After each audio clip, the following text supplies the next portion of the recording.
could be considered slave poetry. But I just have to say, brace yourselves, and I'm not kidding. This is called My Word.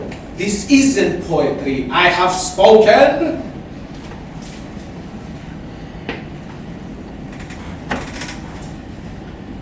She comes, and we hug, but there's a distance. She squeezes, and I reciprocate in equal terms. We walk into this lanky cat's cafe.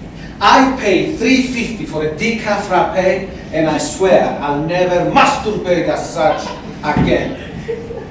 We sit on rustic red velvet armchairs under a pale orange moonlight, congenial and cross-legged as if interviewing for a managerial position. The door creaks open every now and then, and in slip creatures on two legs, visibly uncertain of themselves, and order their share of overpriced, water-steeped beverages, so that they can hang for a while in this four-part intellectual space and pretend that the previous 8 hours badly spent in a hot rush are worth enough to forget, while they construct memories of freedom bought with time unreplaced. We move our mouths in turn, spewing the spasms of souls that haven't yet sat securely on their thrones, and search for meaning in the abstract, outside the habitual, outside the normative, performative of identities dressed in clothing, bought in sweatshops, selling pre-packaged expressions, meaning to provoke impressions that should convey an idea that is so far removed from what is true or real.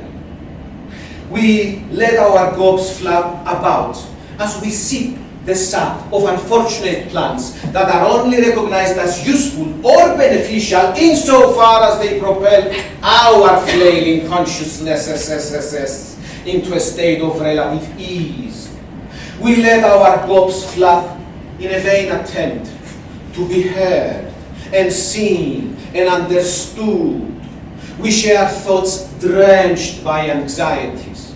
We lament the past and look towards the future through our myopic, horn-rimmed glasses. She insists in talking about meaning and how that can be found in total absorbment in a favorite hands-on craft that should permit a languorous soul to feast, rest, and relax, if only for a while. She insists that carving your personal nook in a tiny corner of an infinite universe is the ultimate expression of who you really are.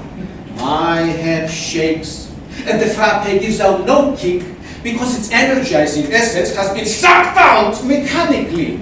I suck at the metallic straw. And listen, our legs are still crossed as we confer like boardroom professionals about becoming artisans of life. The irony is palpable, yet it evades our grasp because we keep on throwing phonetic curveballs at each other. We like to think that our intentions are pure, but behind cultivated appearances, we're really just demure assholes, afraid, scared of feeling, scared of enduring the lows and surfing the highs. The funky cat continues his own performative run, balancing ceramic mugs on a plastic tray.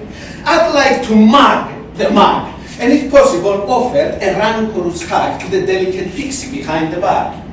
But we're there to talk about what? For what? Our legs are still crossed and our fingers mingle underneath our chins. We let our gobs flap and our lips smack as we lick the bitter aftertaste of thoughts that linger like sepsis over an open wound.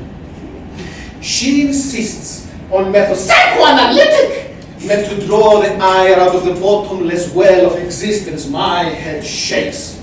Because I know, we're all afraid of letting go. I implore her to think of what really lies behind the masks, behind appearances. And I say, in diluted frappe veritas, that what I really want to see is a body naked and a soul stark and free, and that all else is subterfuge, a smokescreen meaning to protect, yet ultimately concludes in fragmentizing us into false distinctions. I offer my worn-out story about the knight who refused connection, getting lost in the thick of the woods for 20 years, and how he eventually lost his sense of self. And she immediately recoils on how on earth would that ever be correct when we need the other. We need the other in order to mirror, bounce, and reflect. I posit that we're a self-sustaining, self-fulfilling, self-regulating machine, and that we don't really need the company or anything, because we're already whole, pure, and complete. And only then, when we know true connection can be willed, chosen, wanted. She says that everything that's worth is worth when shared. We're still sitting cross-legged in those red velvet armchairs, opposite and at distance. And I can see the light gliding off the bridge of her nose, and I know she feels alone, and I know I feel alone. And I offer her the refuge of our lovely pets. Immediately, and again, she refuses. It's not the same, she says. It's not the same. And I know she feels alone. And I know I feel alone. Yet now I insist over a frappe depleted that I can talk to my cat, and that she will respond back, and that we communicate beyond words, beyond concepts, beyond the abstract, into the very real. She says it's not the same. It's not the same. She looks at me with eyes brimming of blame, and I continue, knowing that this charade is just a pretext on how we were supposed to be fucking right here, right now, right here, right now, right here, right now. An overloaded attempt to bridge the gap, yet we let our gods fly. And I offer that how I can be around my cat transcends every need, every need. Because to her, I can give. I can give. I can give love. I can give. Not because I know I shall receive. I can give because I know my cat will take it. Will take it. She will take it. Do you hear me? She will take it and come back for more. And I'll give because my cat's wordless presence and pure maskless it enables me, unlocks me, dissolves the fear. Whereas upon with humans, it's never really clear because it all becomes transactional. Blame fear, blame the words, blame Canada. It's with the bipeds one can get through. And while all else remains pure and true, we deal in lies and sever our ties before they even fall. We're still sitting cross-legged and alone, and we know there's no fucking tonight. Maybe tomorrow, when we have quietly drowned all of our sorrows alone. We switch topics and talk about manifestations of evil. I call some malicious son of a bitch who's been raping my dream a cunt.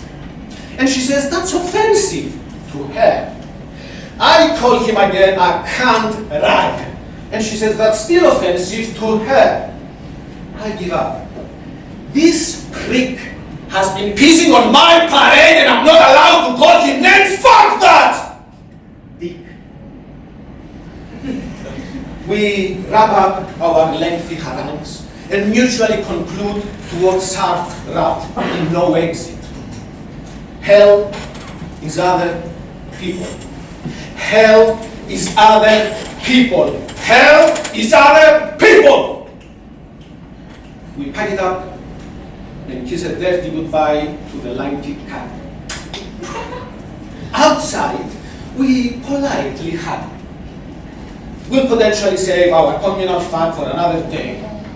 Our cars fire up and we drive far away, far into our respective fever dreams. I come home, kiss my cat. Now there is that. There is nothing left to do. I go to sleep, and maybe, just maybe,